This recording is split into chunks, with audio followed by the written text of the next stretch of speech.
bonjour à tous, je suis super contente de vous retrouver tous, ça faisait un petit moment qu'on n'avait pas fait une petite vidéo. Alors cette fois-ci, on va cibler les personnes qui vont partir pour la première fois en camping-car. Donc effectivement, on va aller vraiment, je précise, à l'essentiel, c'est-à-dire vraiment ce qu'il vous faut pour démarrer. D'accord? Parce qu'après, bien entendu, on peut mettre plein de choses. Mais comme je le dis tous les jours, on vit tous différemment dans nos camping-cars comme dans nos maisons. Donc ça, il faut en prendre note un petit peu. Alors voilà, on va commencer par, primordial, l'énergie. Alors l'énergie, c'est notre avenir, ils disent à la télé.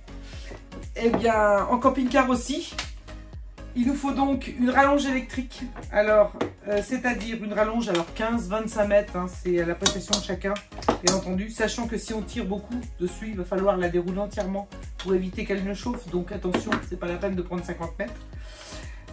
Donc vous avez avec des prises comme ça, européennes P17, mâle et femelle, bien entendu. Et puis l'adaptateur. Donc l'adaptateur, il se met au véhicule, bien entendu. Et ici, vous allez pouvoir mettre une rallonge de maison. Une rallonge de maison, celle que l'on a tous chez nous. Ou alors, c'est-à-dire prendre votre rallonge P17, mettre celle-ci au bout et vous brancher à ce moment-là dans une maison. Donc n'importe comment, il vous faut les deux. Voilà. Donc ça, c'est pour l'électricité. Et puis il va falloir mettre de l'eau aussi, parce qu'il arrive un moment, il faut en mettre. Alors l'eau, bon, vous avez plein de petites rallonges comme ça d'eau. Alors c'est pareil, hein, 15 mètres, c'est vraiment le maximum. Mais par contre, très important, très important, il va falloir penser à s'équiper aussi de plusieurs raccords eau, parce que bien entendu, ça serait beaucoup trop simple, on va dire ça comme ça, si tous les robinets avaient le même diamètre. Donc vous avez des choses comme ça, et vous en avez aussi d'autres avec la possibilité de s'adapter à chaque diamètre. Donc ça c'est cool. Donc voilà, l'eau, l'électricité. Décale. Alors décale, ici j'ai décale Milanco avec 3 niveaux. Il en existe une multitude de dimensions avec différentes hauteurs. Bien entendu, ça c'est pareil. On s'adapte au véhicule parce que bien entendu, si vous voulez des cales qui soient hautes, elles prennent plus de place. Il faut en tenir compte. Donc décale. Un isolant. Alors ici j'ai un isolant extérieur Soplair, mais ça sera à l'occasion d'une nouvelle vidéo justement avec tous les isolants intérieur, extérieur, cabine. Donc ça viendra. Donc ça, c'est des isolants extérieur cabine pour vous éviter la condensation à l'intérieur. Donc ça protège du chaud, mais aussi du froid. Donc ça, c'est important de l'avoir. Et puis on arrive aussi, quelque chose d'important, les toilettes. Donc les toilettes, indispensables, les produits qui permettent de désagréger les matières, d'éviter les odeurs et les gaz. Donc ça, c'est quand même important pour celui qui va vider les toilettes. Donc le produit et du papier adéquat en double épaisseur qui se désagrège super bien. Donc ça évite les bouchons. C'est toujours sympa. Bon, avec ça, bien entendu, ne pas oublier la balayette qui va avec. Elle se fixe dans le bas du coffre des toilettes. Vous avez un petit velcro qui vous permet de l'enlever aisément pour la nettoyer. Et puis on continue dans ce thème-là pour le nettoyage des plastiques. Les salles de bain sont en plastique.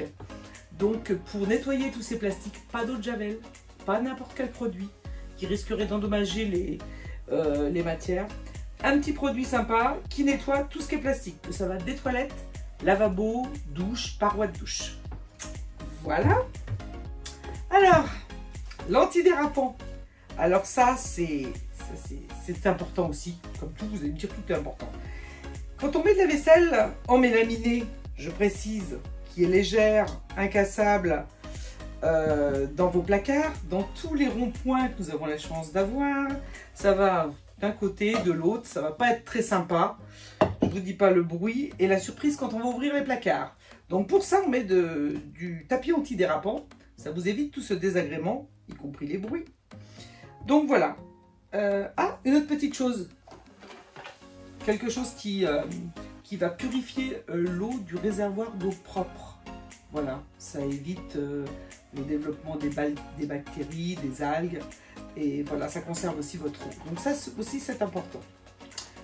Là, je vous dis tout de suite, je suis allée vraiment, mais vraiment à la base, l'essentiel, parce qu'on peut rajouter plein de choses. Mais là, j'ai envie de vous dire, partez. Vous allez faire le point au fur et à mesure de vos départs, ce qui vous manque, ce qui ne vous manque pas. Et puis, vous allez ajuster ça à chaque départ, on va dire. Et puis, sans oublier aussi, et ça c'est super important, le gilet, le triangle, une petite boîte d'ampoule, ça serait sympa. Et une petite caisse à outils. Une petite caisse à outils avec quelques clés, tournevis plat, cruciforme, une pince, un petit bout de fil de fer, du scotch blindé, on va dire, un petit bout de bâche. C'est pas pour vous porter la poisse. Et si vous vous dépannez pas vous pouvez dépanner les copains. Et ça, c'est toujours sympa sur une aire de camping-car. Voilà. Mais écoutez, à très bientôt. Et puis la prochaine fois, ça sera peut-être sur les isolants. Ça vous dit pas? Sinon, j'attends vos idées avec grand plaisir. À très bientôt.